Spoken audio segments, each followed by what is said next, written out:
If I can do it, you can do it.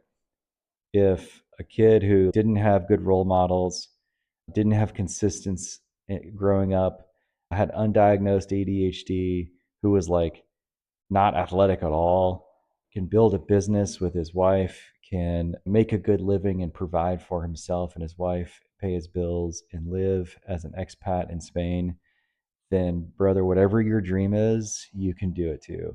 You can do it too. I'm 45 years old, and in a lot of ways, I shouldn't be here. My parents, between the two of them, they were married and divorced 13 times. Now, let me get this out of the way. I love my parents. I love my parents more than I ever have. They both came from pretty different families. My mother was one of four kids. Her dad was in and out of prison and left his family when she was about, I think, 12 years old or something. He ran off with another woman after having had been a Baptist preacher for a number of years. He died wealthy, but a used car salesman and a string of mistresses. My father came from a mom and dad that were married, but there was bad addiction on both sides. Very white collar in West Texas in the oil industry, but his mom had a pill addiction from an injury, and my dad died early in his 50s, lifelong smoker, his addiction being women in particular. But his little sister died, a needle user. She was a nurse, high achieving person, nurse, and had lost her license and then had unfortunately relapsed and passed away. And his brother lived more than all of them, but he too died an addict. Really tragic. All of it was very tragic. I grew up in a rural town, very evangelical, in a system, and I don't have anything bad to say, by the way, of the church I grew up in. I want to make that also clear. But through my own experience growing up and my own culture, the microculture that I was a part of, which is like my family, the part of the country I grew up in, which is a small town in New Mexico, Roswell, you may have heard of it, and the kind of Christian subculture I was a part of, I started to get some messaging, probably a lot of my own interpretation. I also want to emphasize that there was very little of this was like emphasized, like this is the truth around certain things, especially around family and around money. Those are the two things I want to talk about. But I got the messaging when I was young that number one, if I could just get married and stay married, I would essentially break the family curse. And so even in high school, I was really eager to find a woman and to get married. I was like fantasizing about getting married. Then, because of the kind of culture I was a part of, I thought that the way to do that was to overachieve in church. And that, and in my interpretation of my experience in church, that meant really disavowing myself from what I thought the things of this world were: business, success, money, those kinds of things.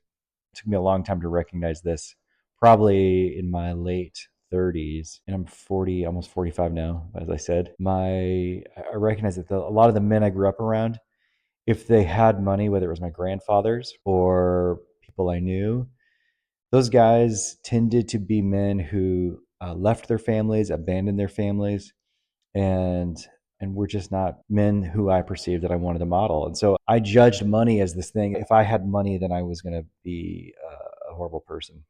In addition to that, because of the divorces in my grandparents' sides and all those things, I just didn't have a good model of marriage. And I also want to emphasize that I was unconsciously becoming a people pleaser, right? I knew how to speak. I knew how to talk to people. I knew how to look people in the eyes. I knew how to lead. Those are great things that church culture gives you.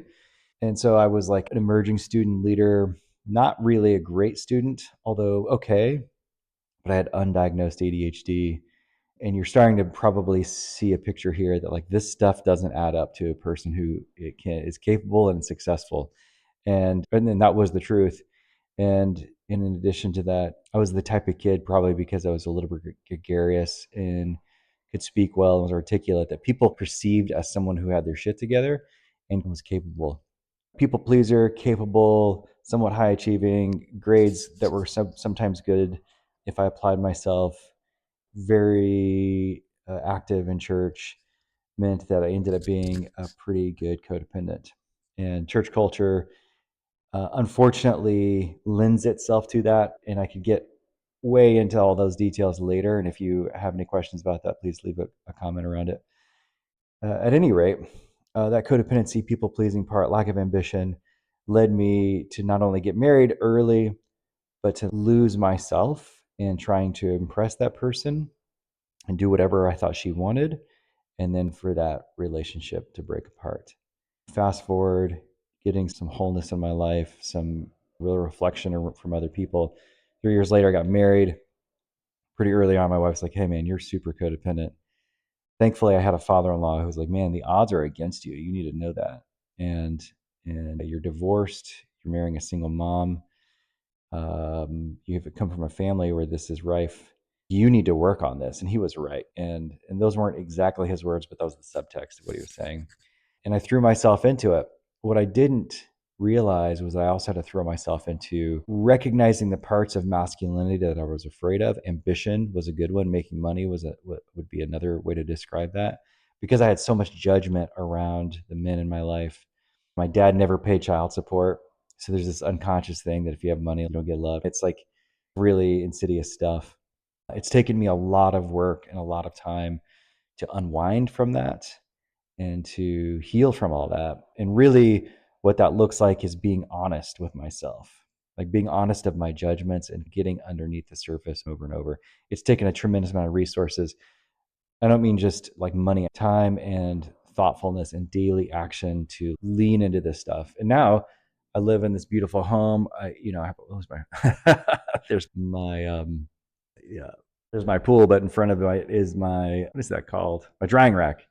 And we live in Spain. And really, I think it bears having some more videos around this, because there's still a lot of miracles happening in my life. And that's its own exciting thing that I think is worth jumping into. And I will at some point. But I wanted to do this quick video and say, like, coming from where I did, the odds are against me and the odds are against my family. And the reality is, I've been married 16 years. We got two great kids. They're growing up, they're turning into their own people. And I have a wife who, she and I are falling more in love together every day, every season. We are on this adventure of life and of faith. I feel closer to God than I have ever had. My faith is stronger than I've ever had. I get to live in a place that feels like an extension and a kiss from God. So, why do I say all this to you? I say this because if I can do it, you can do it. If a kid who didn't have good role models, didn't have consistency growing up, had undiagnosed ADHD, who was like not athletic at all, can build a business with his wife, can make a good living and provide for himself and his wife, pay his bills, and live as an expat in Spain, then, brother, whatever your dream is, you can do it too. You can do it too. This has been a dream for the better part of, geez, like 15 years to move here. I've wanted to be an expat since I was 15, the first time I went overseas, which is also an improbable story. So I got tons of those. I'll probably end up doing a series on kind of the magic of God in my life, because it's real. The more you look for it, the more it happens. I don't believe in coincidences at all. All right, guys, thanks for watching. I hope you enjoyed this. If you did, hit that like button, hit the bell button, and continue to tune in daily. That's the idea. All right, guys, take care.